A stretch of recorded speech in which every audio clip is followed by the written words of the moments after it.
मेरे मन में एक इच्छा थी कि मेरा खुद का कुछ बिजनेस होना चाहिए। मैं लॉ ऑफ अट्रैक्शन को बहुत मानता हूँ। जो आप मन में सोचते हैं वही गॉड आपके लिए प्लान करता है। तो मेरे कॉलेज से मेरे मन में था कि बिजनेस चालू करना है।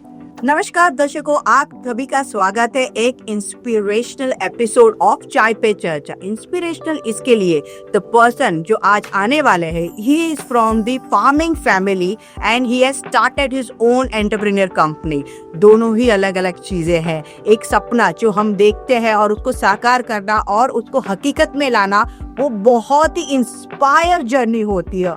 ऐसे ही इंस्पायर जर्नी हम लेके आ रहे हैं रविंद्र आडवा जी की, जो कि वो डायरेक्टर है। रविंद्र जी, आपका स्वागत है हमारे चाय पे चर्चा शो पे। नमस्ते मैडम। नमस्ते नमस्ते। सो आप R3S secure solution private limited के डायरेक्टर है रविंद्र जी, और उसके साथ साथ आपकी एजुकेशन की बात करें तो आपने MBA कंप्लीट किया हुआ है एंड नाउ आप अपना एक कॉर्पोरेट चलाते हो, कॉर्पोरेट सेक्टर और इंडस्ट्रीज के लिए, सिक्योरिटी और मैन पावर के लिए है, राइट?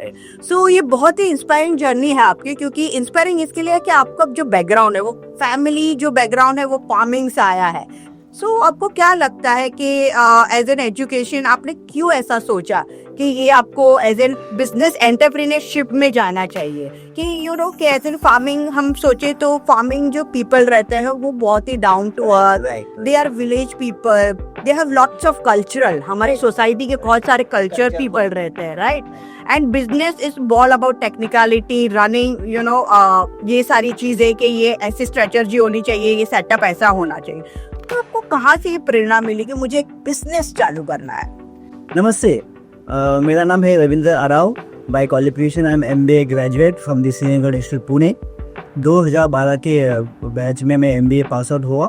MBA में मेरा प्लेसमेंट हुआ था अहमदाबाद गुजरात बेस्ड कंपनी में। उसके बाद मैंने मार्केटिंग का जॉब किया एज ए स्टेट मैनेजर।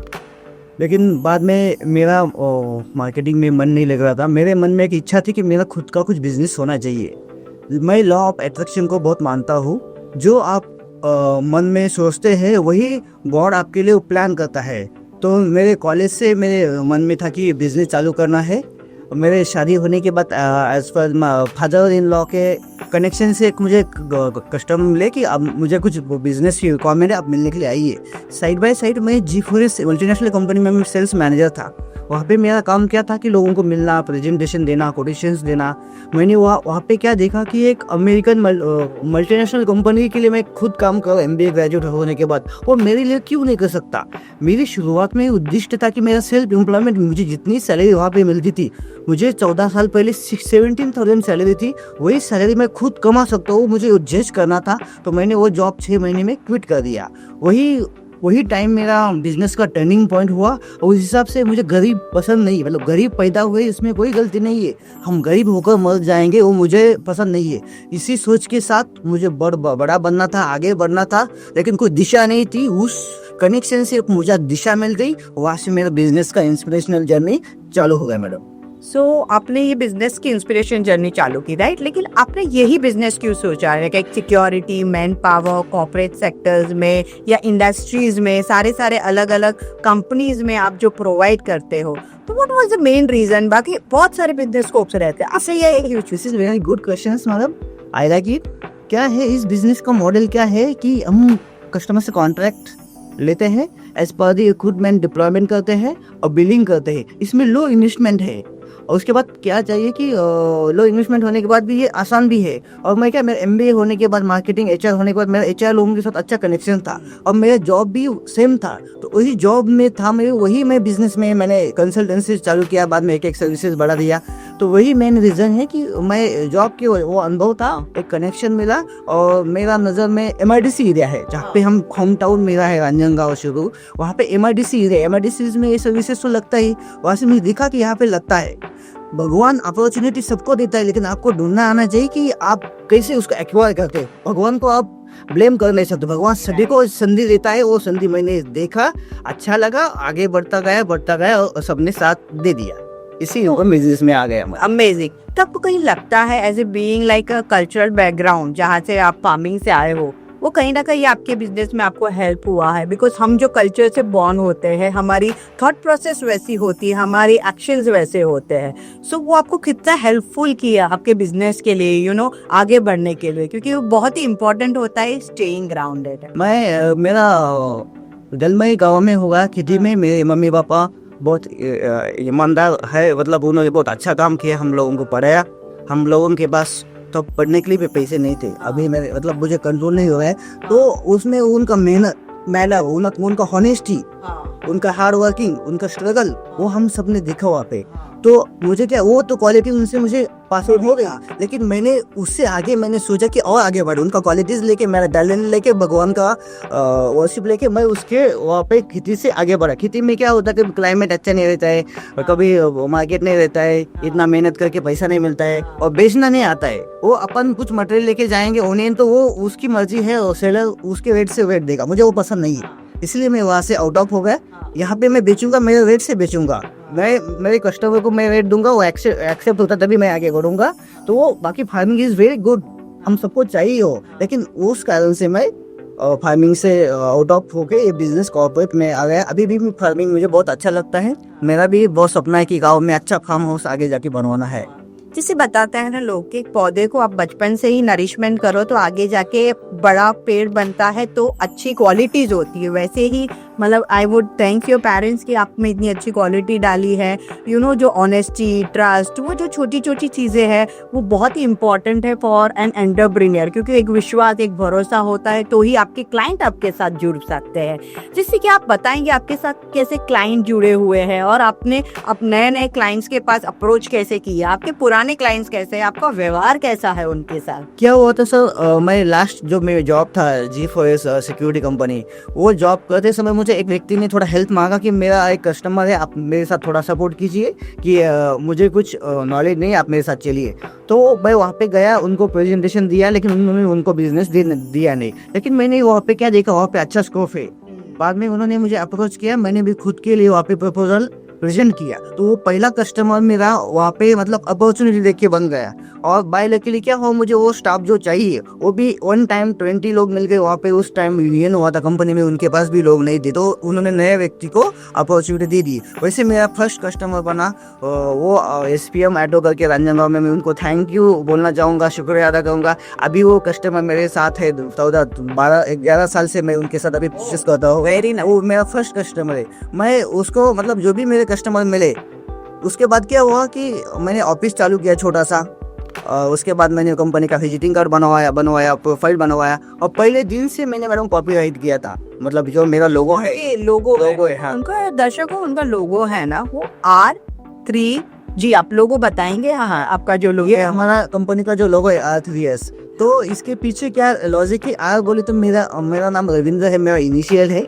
3 मतलब मैंने क्यों लिया कि मेरे बिजनेस में 3 पार्टीज रहते हैं। हाँ। एक तो प्रिंसिपल एम्प्लॉयर, मैं एक एम्प्लॉय, 3 एलिमेंट मिलके मेरा सर्विसेज रन होता है, इसलिए मैंने कॉम्बिनेशन में 3 रखा, S मतलब सर्विसेज। ऐसा मैंने कॉम्बिनेशन बना के मैंने 2014 में मेरा लोगो रजिस्टर किया, क्योंकि मेरा सोच था कि आगे बिजनेस बड़ा हो सकता है, कोई क्लेम नहीं करना चाहिए। यही लोगों के पीछे लॉजिक है, R3S लोगों के पीछे। और कस्टमर की बात क्या हो मैम, शुरू में लोग मेरा कार्ड भी नहीं लेते थे, अपॉइंटमेंट भी नहीं मिलता था, हम गेट पे जाते थे, सिक्योरिटी गार्ड अंदर भी नहीं लेते थे। तो शुरू में बहुत मुश्किल हुआ, फिर हमने हार नहीं मानी। हमने पूरे MIDC जो एरिया है, जहाँ पे मेरे कस्टमर है, वहाँ पे सब जगह प्रेफरेंस दिया। लेकिन सिचुएशन ऐसा होता है, उनको भी डिफिकल्टीज आती है, उनको भी वेंडर नहीं मिलते। जिसको सर्विसेज चाहिए उन्होंने अपोजिट दिया, 1 मिला, 2 मिला, रेफरेंसेस मिले। फिर मेरे जो कस्टमर कहाँ रहता है, कहाँ जाता है, कौन सी मीटिंग अटेंड करता है, वो कॉन्फ्रेंसेस में अटेंड करो। HR में मैडम मेरे 2000 से ज़्यादा HR फ्रेंड्स है, वो मेरे उनके सर्कल में मैं जाता हूँ, अटेंड करता हूँ, समझता हूँ। मैं खुद MBA HR हूँ, तो मैं यंग लोगों के साथ या कस्टमर के साथ बहुत जल्दी अटैच हो जाता हूँ। उनको क्या एक्सपेक्टेड है, कंप्लायंसेस चाहिए, डॉक्यूमेंट चाहिए, प्रपोजल चाहिए, आई विल अंडरस्टैंड। तो उनको भी अच्छा लगता है कि हमको अंडरस्टैंड करना है, वेंडर्स है तो काम करना आसान हो जाता है। बहुत सारे वेंडर अनपढ़, कम एजुकेटेड होते हैं, कंप्लायंसेस में ठीक नहीं करेंगे, तो उनको भी दिक्कत आती है, हमको भी दिक्कत आती है। ये मेरी छोटी सी क्वालिटी है कि वो अंडरस्टैंड मुझे जल्दी हो जाता है, और उनके साथ मैच हो जाता है, उनको जो चाहिए वो सर्विस ऑन टाइम डिलीवरी हो जाता है, इसीलिए मेरे कस्टमर बढ़ते गए। ओ, आपने अपनी कंपनी की न्यू अंडरस्टैंडिंग, ट्रस्ट और प्रॉपर सर्विस प्रोवाइडिंग में, क्वालिटी वर्क प्रोवाइड में आपने विजन रखा है। और आपकी हार्डशिप देख के बहुत सारे यंग एंटरप्रेन्योर हो गए जिसको स्टार्टअप करना है, जिनको आगे आना है, तो आप उनको क्या एज एन सजेशन देना चाहेंगे? मैं उनका तो वेलकम करना चाहूँगा। पहले बिजनेस जिसको इंटरेस्ट है, बहुत सब लोगों ने बिजनेस करना चाहिए, लेकिन क्या है वो स्टेप बाय स्टेप वो आना चाहिए। पहले उनको जिस फील्ड में इंटरेस्ट है वो उसी बिजनेस में आए, उनको नॉलेज होना चाहिए। जैसे कि मेरे साथ हो, मैंने कम नॉलेज में व्यवसाय चालू किया, मैं यहाँ तक आया, लेकिन सब लोग आ नहीं सकते, सबको किस लोगों का क्विट भी हो सकता है। तो उन्होंने कुछ काम करना चाहिए, किसी एमएनसी में, लोकल कंपनी में ज्वाइन करना चाहिए, कस्टमर का बेस रहना चाहिए, डॉक्यूमेंटेशन अंडरस्टैंड करना चाहिए, मतलब पूरा 2-3 साल मिनिमम 2 to 3 years उन्होंने काम करना चाहिए। उसके बाद वो रिस्क लेना चाहिए। क्या होता है, कॉमन इंसान को आगे तो बढ़ना है, रिस्क नहीं लेना है। उनके जो बैकग्राउंड लोग है, वाइफ है, बाकी लोग है, वो जॉब और लाइबिलिटीज है, कोई फ्लैट लेता है, ईएमआई होता है, तो जॉब बंद होगा तो इनकम नहीं आएगी, तो उनको विश्वास नहीं रहता। पहली बात रिस्क लेके विश्वास रखना चाहिए कि मैं आगे बढ़ सकता हूँ, फिर वो लोग बिजनेस में आए, बहुत काम करे, बहुत बड़े बने, हमारे उनको शुभेच्छा है। इंडिया 2047 में 2040 से इतना बड़ा बनने वाला है मैडम। अभी हम यहाँ पे बैठे, इससे बहुत मतलब, मैं अभी लास्ट मंथ में मैं दिल्ली में था एक HR कॉन्फ्रेंस में, वहाँ पे मैंने सेंट्रल गवर्नमेंट के लोग आए थे। पूरे विश्व में सबसे बड़ा भारत बनने वाला है, सबसे ज्यादा यंग यूथ यहाँ पे है, इन्वेस्टमेंट है, इंफ्रास्ट्रक्चर है और मिनरल्स है, मतलब पूरी विश्व भारत में बिजनेस करना चाहते हैं, तो हम क्यों पीछे रहे? हम सब युवाओं में, आप जैसे लोगों ने, आपका भी मैं आभार मानता हूँ। आप हमारे जैसे इंटरप्रेन्योर के, बिजनेस वाले लोगों के स्किल समाज के सामने लेके आते हैं। आपके जैसे यूट्यूबर या चैनल की भी जरूरत समाज को है, क्योंकि आज तक क्या हुआ, मैं किसी के लोगों को पता ही नहीं मैं बिजनेस करता हूँ। मैं क्या ऑफिस जाता हूँ, कस्टमर को मिलता हूँ, बिजनेस आता है, बढ़ता गया, लेकिन मैं अभी समाज के सामने, सोसाइटी के सामने, ऑडियंस के सामने अभी तक गया नहीं। मुझे अभी लगता है कि मैं 10 साल होगा मेरे बिजनेस को, मैंने 2 साल में फोरकास्ट क्यों नहीं किया, 10 साल क्यों वेट किया? अभी मेरा तो सपना है हर महीने मेरा एक वीडियोज या पॉडकास्ट या फिर जो भी है वो, बिल्कुल कि हम बात नहीं करेंगे तो लोगों को लोग समझेंगे नहीं, हम पहुंचेंगे नहीं ऑडियंस के पास, मेरे कस्टमर के पास। अभी तो बहुत बाकी है। राइट, सीरियसली कैसे रहता है दर्शकों, यही हमारा मकसद है, चाय पे चर्चा पॉडकास्ट का मकसद है कि बिजनेस टॉक करने कितने बिजनेस एंटरप्रेन्योर होते हैं, उनको हम यहाँ लेके आते हैं। हम यहाँ इसके लिए लेके आते हैं, हम आपको पढ़ाते नहीं है यहाँ पे, या तो फिर आपको ये नहीं बताते हैं कि कौन सा बिजनेस करना चाहिए, लेकिन सबसे महत्वपूर्ण बात बताते हैं कि हर बिजनेस में स्ट्रगल रहता है। ये सारे लोग यहाँ तक पहुंचे हैं, उनके पीछे भी बहुत सारे रीजंस है। क्यों ये बहुत ज़रूरी है, एक मनोबल आपका मजबूत बनाना हमारे लिए बहुत ज़रूरी है। बिकॉज बिहाइंड द सीन कैसे चलता है, कंपनी तो बाहर से दिखती है, लेकिन उसके पीछे बनाने में बहुत खून पसीना लगता है और बहुत स्ट्रगल्स होते हैं। सभी ये जन जो यहाँ पे आए थे आपके पास, हम नए गेस्ट हर टाइम लेके आते हैं, हर एपिसोड में लेके आते हैं। हर गेस्ट का अपना एक स्ट्रगल जोन होता है, अपनी एक कामयाबी होती है, अपना एक मुकाम होता है एक पहुंचने का। सो आप जो यंग स्टार्टअप करना चाहते हो और आगे बढ़ना चाहते हो, तो कोई चीज आपको रुकावट दे रही है, तो ये आप ये सुनिए, ये स्टोरी सुनिए, इंस्पायर होइए और आप अपना एक नया स्टार्टअप शुरुआत कीजिए। और इनका तो विजन यहाँ तक नहीं खत्म होता। इनका विजन ऐसा है कि उन्होंने यहाँ उनकी कंपनी में 1000 manpower at right a moment उनके पास है, लेकिन उनका विजन है कि मुझे 10,000 तक लेके जाना है।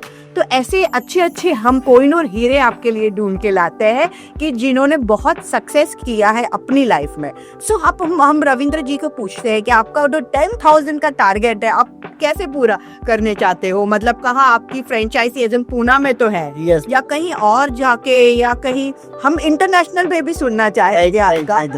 Thank you madam, thank you. बहुत अच्छा सवाल मैडम आपने पूछा। ये मैडम मेरे लिए एक बिजनेस नहीं है, मेरे लिए एक मिशन है, मेरे लिए एक फैमिली है मेरा बिजनेस, जो भी लोग है। तो मेरा मिशन क्या है कि भारत में जहाँ पे safety, security, facility, standard quality में हमारे समाज को मुझे अवेलेबल करना है। बहुत जगह पे थेफ्ट हो जाता है, क्राइम हो जाता है। आपको मैं बताऊं कि हिंदुस्तान में 90 लाख से ज़्यादा सिक्योरिटी गार्ड लोग काम करते हैं, सुरक्षा सेवक काम करते हैं। पुलिस कितना पता है? एप्रोक्सीमेटली पुलिस है 28 लाख 30 लाख तक, मतलब 4 सिक्योरिटी गार्ड के गार्ड और यह पुलिस है। तो police is not handle with, मतलब उनको कैपेबल है ऐसा नहीं है। पुलिस शॉर्टेज है, वो पूरे हिंदुस्तान को ऑब्जर्व नहीं कर सकते। सिक्योरिटी इंडस्ट्री बहुत बड़ा मार्केट है और फैसिलिटी है, मैन पावर है, कंपनीज को स्टाफ लगता है, ये बहुत बड़ा मार्केट है। हमारा अभी प्लान कैसे मैम, अभी तक हम पुणे से ऑपरेट थे, अभी हमारा एक्सपेंशन है कि औरंगाबाद, मुंबई, नासिक, उसके बाद और अब महिला नगर, वो तो मेरा होम टाउन है, इस जगह पे हम ऑफिसेस अभी चालू करें, टीम बढ़ा रहे, सोशल मीडिया का इस्तेमाल करें। कुछ हम मार्केट से फ्रीलांसर लोग जो है, कंसल्टेंट है, जो बिजनेस एसोसिएट हम लोग बना रहे हैं। तो अभी तक हमारा ग्रोथ स्लो क्यों हुआ कि हम लोगों ने एक्सपांड नहीं किया, वो मुझे अभी रियलाइज हुआ। तो इसलिए मैं पुणे से यहाँ पे आया पॉडकास्ट करने के लिए, लेकिन मेरे लिए अभी कोई लिमिट नहीं बिजनेस के लिए। मैं कुछ इंपॉर्टेंट काम है कहाँ पे अहमदाबाद जा सकता हूँ, बैंगलोर जा सकता हूँ, अभी मेरा विजन ओपन है। मैं दुबई भी आ सकता हूँ कुछ बिजनेस के लिए इंपॉर्टेंट बातें है तो, क्योंकि बिजनेस के लिए सीखना भी पड़ता है। खुद अपन ऑफिस जाके और मार्केट जाके बिजनेस नहीं होता है। आप जैसे लोगों को मिलना है, बिजनेसमैन को मिलना है और HR को मिलना है, तो उसमें सीखने को मिलता है और हम उनका कुछ जो स्ट्रैटेजी है वो भी कॉपी हमारे बिजनेस में कर सकते हैं। इसलिए मेरा अभी स्लो क्यों हुआ कि हम 10 साल वही टाउन में थे या वही लोकल में थे। अभी हम एक्सपांड कर रहे हैं, वाशी में हमने अभी ऑफिस लिया है। Oh nice. अभी पिछले महीने हमारा औरंगाबाद में, संभाजी नगर में साइट चालू हुआ है, वाशी में साइट चालू हुआ है। और मैडम एक बात मैं बताना मिस हो गया, मैं अभी सेंट्रल गवर्नमेंट मेरा क्लाइंट है। Oh very, we are not only for the working for the private sector, government sectors वही जैसे कि सर्वे ऑफ इंडिया जो पूना में स्थित है, मैंने नागपुर में काम किया ऑर्डिनेंस फैक्ट्री के साथ। वहाँ पे एंजा इंडिया लिमिटेड जो कुछ एमुनिशंस बनाती है उनके साथ हमने काम किया। अंधेरी में हमने MSME के साथ काम किया। अंधेरी में इंडियन आर्मी को हॉस्पिटल में हमने हमारे सिक्योरिटी को डिप्लॉय किया। इंडियन आर्मी किया, बहुत सारे सेक्टर्स में आप जुड़े हुए हैं। प्राइवेट भी है सेक्टर, गवर्नमेंट के है। और हमें तो नागपुर से अप्रिसिएशन लेटर भी मिला है कि आपने अच्छा काम किया है नागपुर के लिए। हमारे लिए विजन इज नॉट मैटर, जहाँ पे बिजनेस एक्सपांड हो वहाँ पे भविष्य, तो मैं अभी बड़ी बड़ी बातें नहीं कहूंगा, लेकिन भविष्य में तो मतलब और भारत में वो सब शेयर नहीं होगा, वहाँ पे हमारी सर्विसेज नहीं होगी। सो दर्शकों, चाय पे चर्चा पे हम ऐसे ही लोग आपके साथ लेके आते हैं, क्योंकि कैसे होता है, क्या हर इंसान अलग सोच रहती है और उनकी सोच क्या है, उनका विजन क्या है, R3G का मकसद क्या है, उनके आगे की प्लानिंग क्या है, यही चीज हम आपको दिखाना चाहते थे, उनकी जर्नी दिखाना चाहते थे। तो आपको या फिर उससे इंस्पिरेशन मिल सके या फिर आपको उनके साथ जुड़ना हो, उनके साथ कुछ नया वेंचर चालू करना हो, he is open for all.